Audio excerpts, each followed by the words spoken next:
예전에 수련 목회자로 있던 교회에 권사님 한 분이 계셨는데요.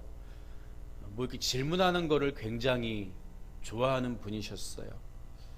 그런데 질문에도 두 가지 종류가 있죠. 하나는 말 그대로 정말 모르는 것을 물어보는 질문이고, 또 한 가지는 내가 이미 답을 가지고 있는데 상대가 거기에 대해서 어떻게 생각하는지 시험하기 위해서 질문하는 경우도 있어요. 답정너라고 그러죠. 답정너.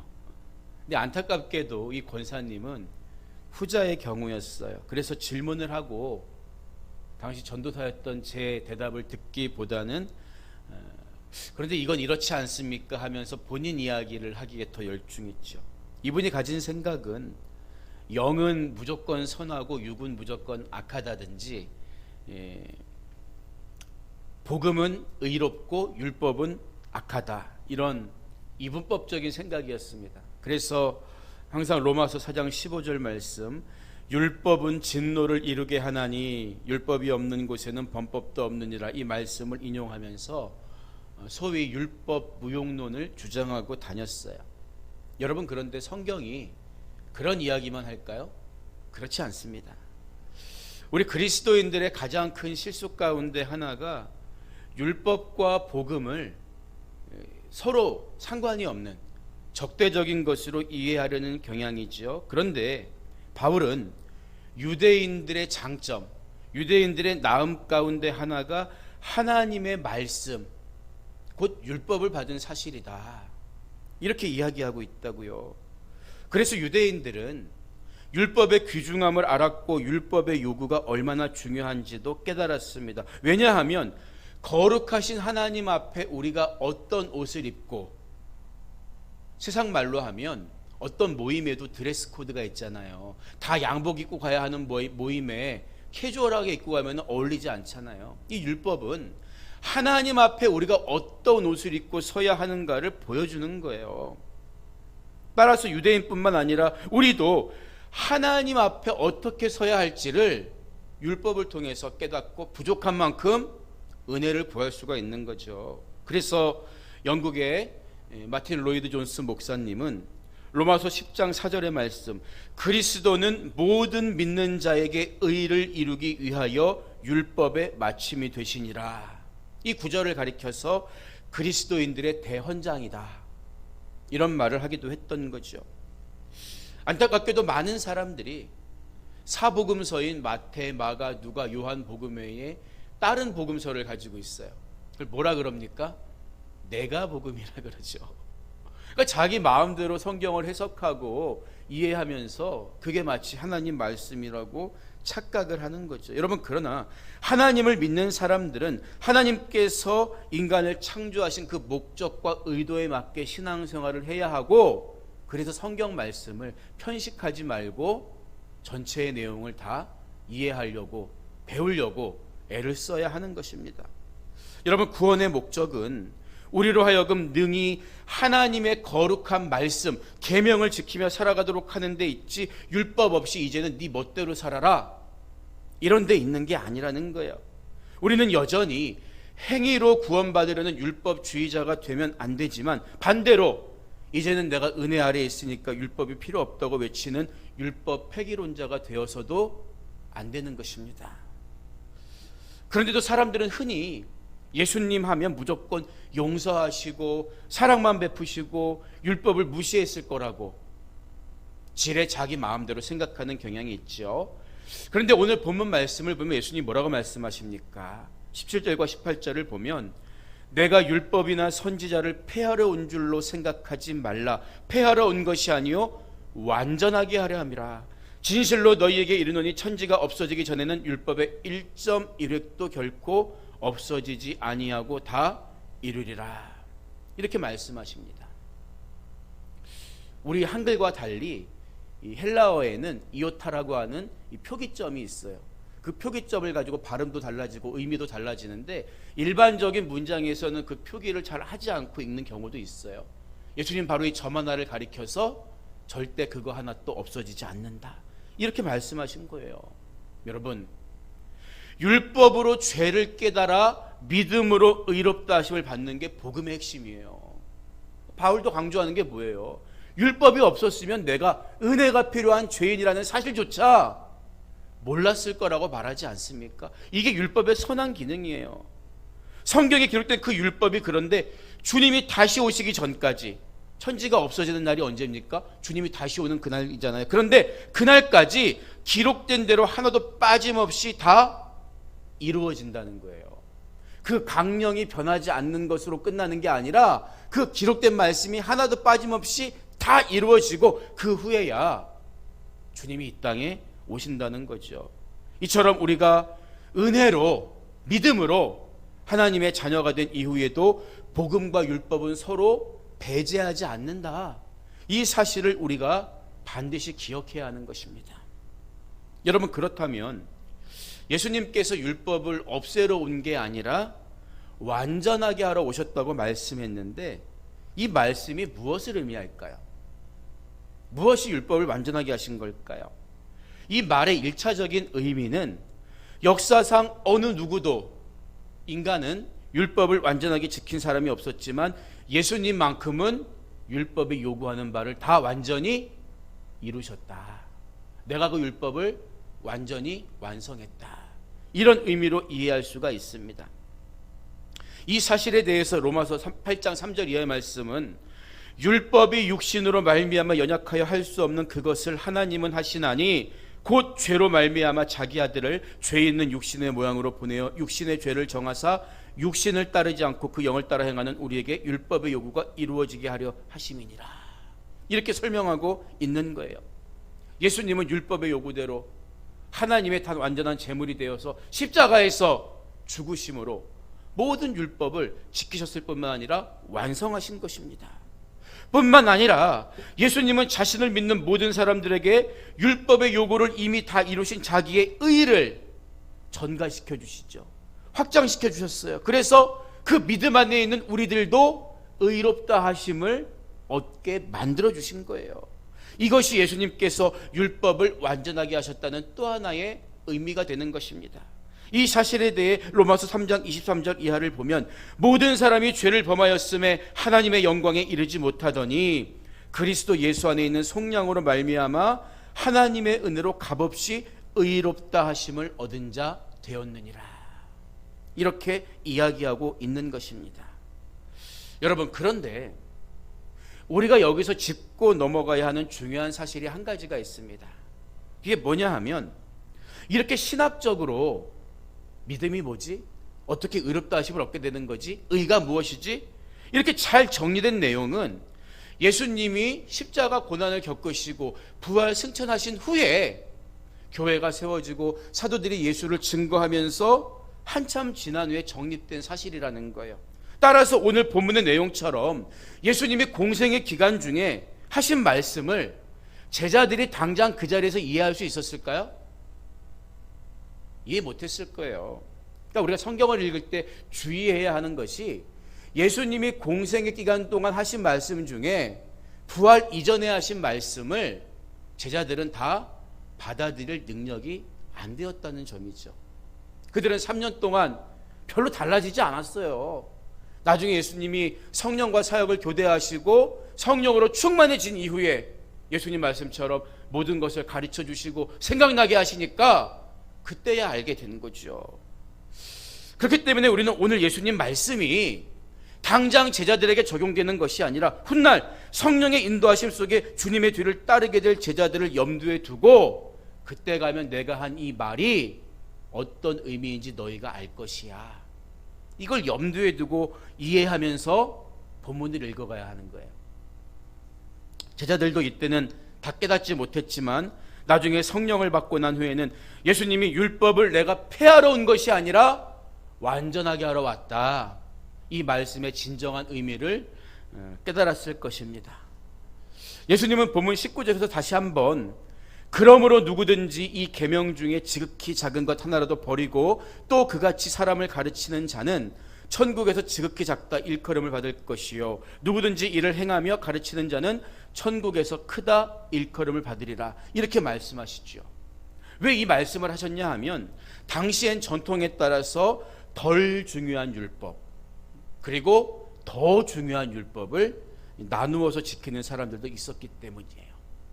이 말씀은 더 귀중해, 이 말씀은 그저 그래, 그렇지 않다는 거예요. 그렇죠. 예수님은 하나님의 말씀이라면 어느 것 하나라도 절대 버릴 수가 없다는 사실을 밝힘으로써 사람들이 예수님 뒤에서 저분은 율법은 별로 신경 쓰지 않는 분 아니야? 수근거리는 잘못된 평가를 불식시켜 주신 거예요. 그런데 여러분, 이 말씀을 듣는 제자들과 사람들이 생각할 때, 야, 그러면 아무리 작은 율법도 잘 지키는 사람들이 누구일까? 생각했을 거 아니에요. 누구를 떠올렸을까요? 바로 서기관과 바리새인들을 1차적으로 떠올렸을 것입니다. 신약 성경에 나오는 이 율법학자들, 신약 시대의 율법학자들을 보통 서기관이라 부르기도 하는데 이들은 대부분 바리새파 출신 사람들이었어요. 바리새인들. 바리새인들이 어떤 사람입니까? 성전이 바벨론에 의해 파괴되고 난 뒤에 더 이상 성전 중심의 제사를 못 드리게 되니까 회당을 중심으로 토라를 가리키는 무리들이 생겨났는데 이들이 바리새인들이었어요. 당연히 하나님 말씀에 굉장히 열심인 사람들이었죠. 이 서기관들이 대부분 바리새인 출신이었습니다. 이들은 이 구원의 근거를 두 개의 뿌리에 두고 있었습니다. 한 가지는 뭐였을까요?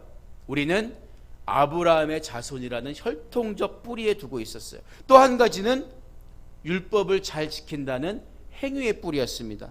따라서 율법을 철저하게 지키는 자신들은 하나님의 백성이지만 만약에 유대인일지라도 율법에 있는 말씀 또 장로들의 유전을 지키지 않는 사람들은 하나님의 백성이 아니다 판단하고 정죄했던 거예요. 그렇기 때문에 율법의 실천을 강조하는 예수님의 말씀을 듣고 있던 사람들, 야, 작은 계명이라도 지켜야 돼, 그런 사람이 하나님 나라에서 큰 자야, 이 말씀을 듣고 있는 사람들은 서기관들, 바리새인들에 대한 이야기를 하시는가 보다 오해했을 수 있겠죠. 그런데 예수님이 계속해서 뭐라고 말씀하십니까? 내가 너희에게 이르노니 너희 의가 서기관과 바리새인보다 더 낫지 못하면 결코 천국에 들어가지 못하리라. 이렇게 말씀하시는 거예요. 여러분, 먼저 우리가 여기서 주의해야 할 점은 예수님은 이 말씀이 서기관과 바리새인의 의가 아무것도 아니라는 의미로 하신 말씀이 아니라는 거예요. 우리가 종종 오해할 수 있는데, 왜냐하면 예수님은요, 물론 평소에 바리새인들의 외식과 위선을 책망했습니다. 그러나 예수님은 지금 어떤 맥락에서 이 말씀하고 계시는 거죠? 내가 율법을 폐하러 온 게 아니다. 작은 율법 하나라도 어기면 안 된다. 그 말씀하신 문맥의 흐름상 말씀하시고자 하는 것은 서기관과 바리새인들의 그 율법 생활, 그들의 의를 무조건 부정하시려는 게 아니라 너희는 그것보다 더 우월해야 한다. 그것만도 못해서는 안 된다. 이런 맥락이기 때문이에요. 이해가 가세요? 그렇다면 예수님이 말씀하신 서기관과 바리새인의 의가 무엇인지를 우리가 이해해야겠죠. 그래야 우리가 적어도 그것을 뛰어넘는 의의 삶을 추구하며 살 수 있지 않겠습니까? 예수님 당시에는 성경을 출판사에서 찍어낼 수가 없었죠. 그럼 어떻게 성경을 가질 수 있었을까요? 일일이 손으로 필사해야 했어요. 구약은 대부분 양피지에 필사를 했고 신약은 파피루스라고 하는 섬 위에다가 필사를 했는데 성경을 필사하는 일을 주로 서기관들이 도맡아 했습니다.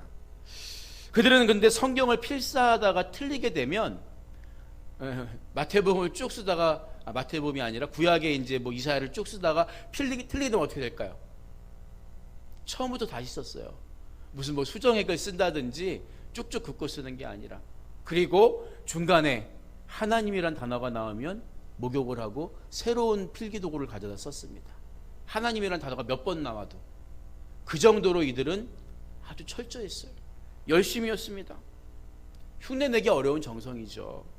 또 예수님이 비유로 들려주신 누가복음 18장의 이야기를 들어보면 바리새인이 어떻게 기도하지요? 하나님이여, 나는 다른 사람들 곧 토색 불이 간음을 하는 자들과 같지 아니하고 이 세리와도 같지 아니함을 감사하나이다. 나는 일회에 2번씩 금식하고 또 소득의 11조를 드리나이다. 이렇게 얘기해요. 근데 일회에 2번 금식하고 이 말을 가만히 들여다보면 재밌어요. 왜냐하면 일주일에 2번 금식한다는 말이거든요. 그런데 하나님이 우리에게 금식을 공식적으로 요구하신 것은 종교력으로 7월 10일 대속죄일, 그때 한 번밖에 없어요. 그렇다면 지금 이 바리새인의 금식은 뭡니까? 하나님이 우리에게 요구한 것보다 훨씬 더 많은 수고의 산물이었다는 거죠. 왜 그랬을까요? 그들은 장로들의 전통에 따라서 모세가 아마 수요일에 십계명을 받았을 것이다 이렇게 추측을 해서 그 앞의 날과 뒤의 날, 화요일과 목요일을 금식하는 날로 정했다고 합니다. 그래서 율법을 지키는 바리새인들, 장로들의 유전을 따르는 바리새인들은 그렇게 또 금식을 했다는 거예요. 또 오늘 본문에는 소득의 11조라고 기록되어 있지만 원문을 보면 내가 가진 모든 소유의 11조라는 의미예요. 그러니까 우리가 한 달에 보는 생활비, 그런 어떤 월급의 11조를 우리는 보통 드리는데, 내가 가지고 있는 전 재산의 11조를 난 다 드립니다. 나는 율법이 요구하는 것보다 훨씬 많은 것을 합니다. 이렇게 지금 자랑하고 있다는 거예요. 어때요, 여러분? 이런 신앙생활 하시는 분들 종종 계시죠. 나는 10의 2조를 드립니다. 10의 3조를 드립니다. 원래 하나님께서 모세를 통해 주신 계명은 몇 가지였습니까? 613가지였죠. 하지만 미슈나, 소위 장로들의 유전이라 불리는 율법의 세부 조항을 스스로 만들어서 나중에는 수만 가지, 수십만 가지 조항들이 덧붙여지게 된 거예요. 여러분, 이런 측면에서 본다면 성전에서 기도하고 있던 바리새인, 서기관들이 내세우고 싶은 의가 뭘까요? 하나님, 나는 하나님이 이만큼 요구한 것보다 훨씬 더 많이 했거든요. 이런 잉여의 행동에 대한 자기의 자랑이라는 거죠. 여러분, 그런데 그것은 결코 하나님 앞에서 내세울 만한 자랑이 될 수 없습니다. 왜냐하면 하나님이 바라시는 것은 내가 열을 하라고 했는데 너 20개 했어? 이게 아니라는 거예요. 내가 요구한 것을 너는 얼마큼 형식과 마음을 다해서 지켰느냐. 하나님 그거 보고 싶었던 거죠. 초등학교 시절에 교실 바닥이 마룻바닥이었어요. 그래서 걸레에다가 왁스를 묻혀서 광이 나게 닦습니다. 교실을 깨끗하게 하는 게 목적이죠. 그런데 한 번은 짝과 함께 이렇게 뒤에 마루를 닦는데 경쟁이 붙었어요. 누가 더 반짝반짝 거리게 닦는지. 야, 그래가지고 정말 얼굴이 비칠 정도로 걸레질 하다 보니까 막 뿌듯해요. 막 성취감이 느껴져요. 내가 대단한 일을 한 것 같아요. 근데 문제는 뭐예요? 아무도 거기 밟고 가지 마. 이거 반짝반짝거리니까 아무도 밟고 가지 마. 주객이 전도된 거죠. 교실 깨끗이 하려고 바닥을 닦는 건데 내가 이렇게 화려하고 깨끗하게 닦아놓은 바닥 누가 함부로 지나가. 이게 내 의인데. 비유를 하자면 바리새인의 의가 이런 의였다는 거예요. 주객이 전도된 거예요. 청소의 목적이 뭐예요? 깔끔한 교실 만들자는 거 아니에요. 근데 이게 자랑이 되니까 남들 앞에서 의시되고 교만해진 거죠. 여러분, 인간의 추악함을 보라고 하나님이 율법을 주셨는데 그 목적과 상관없이 나는 이만큼 더 했거든요. 나는 의롭거든요. 주객이 전도돼 버린 거예요. 여러분, 그렇다면 이게 바리새인의 의라면 이렇게 스스로를 높이고 내세우는 바리새인의 의보다 더 나은 의란 무엇일까요? 우리가 다음 시간부터 자세히 살펴보겠지만 21절부터 예수님은 살인, 간음, 이혼, 맹세, 사랑, 크게 5가지 영역에서 위선적인 의가 아니라 진정한 의란 무엇인가에 대해서 예를 들어가면서 구체적으로 설명해 주십니다. 다음 시간에 살펴볼 거예요. 중요한 것은 그 결론이 되는 마태복음 5장 48절에서 뭐라고 말씀하십니까? 그러므로 하늘에 계신 너희 아버지의 온전하심과 같이 너희도 온전하라. 이렇게 말씀하세요. 쉽게 말하면 바리새인의 의와 비교할 수 없는 예수님이 우리에게 요구하시는 의가 뭡니까? 하나님의 온전함을 닮아가는 거예요. 그 의가 바로 바리새인의 의보다 뛰어난 의이고, 그 의로움을 가질 때 우리는 천국의 주인이 될 수 있다는 거죠.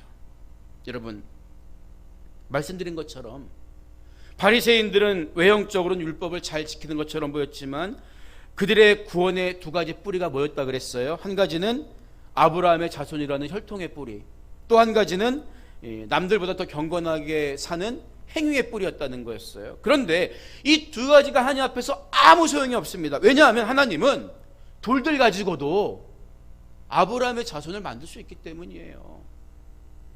혈연적 혈통의 의미는 아무것도 없습니다. 또 하나님 앞에 타락한 인간들 사이에서 내가 누구보다 조금 더 의롭게 산다는 거, 선을 행한다는 거, 자주 말씀드리지만 이 땅에서는 2층하고 10층짜리 건물이 차이가 커 보여요. 그런데 하늘에서 비행기 타고 가다 내려다 봐요. 10층짜리든 1층짜리든 차이가 없습니다. 하나님 앞에서 인간의 행위는 의로움을 받을 수가 없는 거예요. 그들이 구원의 뿌리로 삼은 율법의 행함이 실제 바리새인들에게는 구원의 방법이 되지 못했으니 얼마나 어리석고 안타까운 일입니까? 그래서 예수님이 마태복음 23장 13절에서 화 있을진저 외식하는 서기관들과 바리새인들이여, 너희는 천국 문을 사람들 앞에서 닫고 너희도 들어가지 않고 들어가려고 하는 자도 들어가지 못하게 하는도다. 그들이 믿고 있는 구원의 뿌리가 천국 문을 닫고 들어가지 못하게 하는 멸망의 도구라고 예수님은 강하게 책망하신 거예요. 여러분, 그런데 우리는 바리새인과 다른 두 개의 뿌리가 있어요. 그게 뭡니까? 하나는 예수님과 함께 나의 옛사람도 십자가에 못 박혀 죽었다는 자기 부인의 뿌리예요. 유대인들은 시퍼렇게 살아있는 혈통의 뿌리를 내세웠지만 우리는 구주와 함께 나 죽었으니, 자기 부인의 뿌리예요. 갈라디아서 2장 20절은 내가 그리스도와 함께 십자가에 못 박혔나니 그런즉 이제는 내가 사는 것이 아니요 오직 내 안에 그리스도께서 사시는 것이라. 앞으로의 우리 삶은 누가 살게 하시는 삶이라는 거예요? 혈통적 아브라함의 그 뿌리가 살게 하는 것이 아니라 옛자를 죽게 하시고 주님과 함께 더불어 살게 하신 주님 안에서의 새로운 생명이라는 거예요. 이제부터 주님과 함께 다시 살아나게 됐다는 거죠. 이것은 바리새인들이 자랑했던 아브라함의 후손이라는 혈통적 뿌리와는 비교할 수도 없는 놀라운 축복이잖아요. 또 한 가지 뿌리가 뭡니까? 행위의 뿌리가 아니라 믿음의 뿌리입니다. 빌립보서 3장 9절에서 바울은 내가 가진 의는 율법에서 난 것이 아니요 오직 그리스도를 믿음으로 말미암은 것이니 곧 믿음으로 하나님께로부터 난 의라, 이렇게 고백하고 있어요. 그래서 우리는 오직 믿음으로 구원받고 믿음으로만 살아갈 수 있는 거죠. 따라서 그리스도인은 어떤 사람입니까? 예수와 함께 죽고 예수와 함께 다시 살아나서 믿음 안에서 하나님의 온전하심을 닮아가는 삶을 사는 사람, 그 삶을 통해 율법의 요구를 이루어 드리는 사람, 이 사람이라는 거예요. 이런 의미를 예수님의 공생의 기간 동안에 이 말씀을 듣는 제자들이 이해할 수 있었을까요? 이해할 수 없었죠. 우리는 얼마나 감사해요. 이 말씀을 읽으면서 아멘, 할렐루야, 그렇습니다, 그것이 나에게 이루어졌습니다 고백할 수 있잖아요. 이처럼 구원의 뿌리와 삶의 방향과 목적이 분명하기 때문에 이제는 율법을 나 자신의 의로움을 만들기 위해서 지키는 것이 아니라 나를 구원하신 하나님의 의로움을 완성시켜드리기 위해서, 하나님을 성공시켜드리기 위해서 자원하는 마음으로 율법을 지키는 것입니다. 여러분, 물론 우리가 예수님 당시 서기관들이나 바리새인들처럼 율법의 조항 하나하나를 지키는 일에는 그들보다 부족할지도 몰라요. 그러나 구원의 두 뿌리가 튼튼하다면 우리는 이미 서기관이나 바리새인의 의의를 훨씬 뛰어넘은 사람입니다. 왜요? 예수 그리스도 안에서 예수 그리스도를 믿음으로 말미암아 하나님이 인정해 주시는 그런 스타트에서 출발하는 의를 갖고 있는 사람이기 때문입니다. 누구 때문에 이게 가능한 거예요? 누구 때문에? 우리를 위해서, 우리를 의롭다 하시기 위해서 우리의 모든 죄와 허물을 지고 십자가에서 죽으신 예수님으로 인해서 가능한 거죠.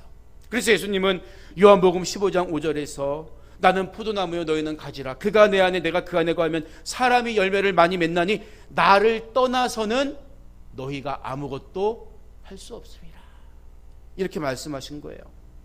오직 주님 안에서 주님과 동행할 때 우리는 율법의 요구를 이루어 드릴 수 있는 하나님이 인정해 주시는 의로운 삶을 살 수 있다는 것을 기억하시기 바랍니다. 오늘 말씀을 정리합니다. 사람들은 자기보다 덩치가 큰 소를 코에 콧뚜레를 끼워서 길들이죠. 여러분, 그래서 콧뚜레가 낀 송아지는 선택을 해야 돼요. 끌려가든지 쫓아가든지. 여러분이 만약 하나님 앞에 소라면 끌려가시겠습니까? 쫓아가시겠습니까? 그런데 우리 예수님은요, 우리를 억지로 끌고 가시는 게 아니라 아예 멍에를 메고, 나와 함께 멍에를 메고 나란히 함께 가자, 이렇게 우리를 초청해 주셨죠. 이제 우리에게 선택이 남은 거예요. 우리가 어떻게 하나님 앞에서 감히 온전한 삶을 살 수 있을까요? 성화를 강조한 존 웨슬리 목사님은 그리스도인의 완전에 대해서 자주 이야기하고 강조했습니다. 우리는 물론 유한한 인간이기 때문에 우리가 의도한 일의 결과를 다 알거나 책임질 수는 없습니다. 그래서 때로는 기대한 것과 다른 실망스러운 결과를 맞이할 때도 있죠. 그러나 웨슬리 목사님이 강조한 완전함이란 의도의 순수성에서부터 출발하는 거예요. 내 마음과 뜻이 주님의 마음으로 출발하는 거죠. 그래서 끊임없이 하나님을 향해 나아가는 삶, 그 삶이 지향하는 것이 뭘까요? 바로 예수 그리스도의 사랑을 재현하는 것입니다. 이게 그리스도인의 완전한 삶에 이르는 길이에요. 성경은 사랑은 이웃에게 악을 행하지 아니하나니 그러므로 사랑은 율법의 완성이니라, 이렇게 우리에게 이야기해 줍니다.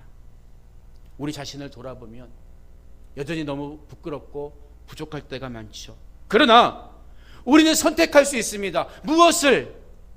나는 못하지만 내 안에서 하실 수 있는 주님과 나란히 멍에를 메고 걸어가는, 주님과 동행하는 삶을 선택할 수 있는 거예요. 주님께 받은 사랑을 나누고 베푸는 삶을 선택할 수는 있는 것입니다. 바리새인들처럼 스스로 만족과 남에게 보여주기 위해서가 아니라 하나님의 온전하심을 담기 위해 애쓰면서 언제나 우리를 의롭다 여겨주신 하나님 안에서 그분과 동행하며 의로운 삶을 살아갈 수 있는 저와 여러분 모두가 되시기를 주님의 이름으로 간절히 부탁드립니다.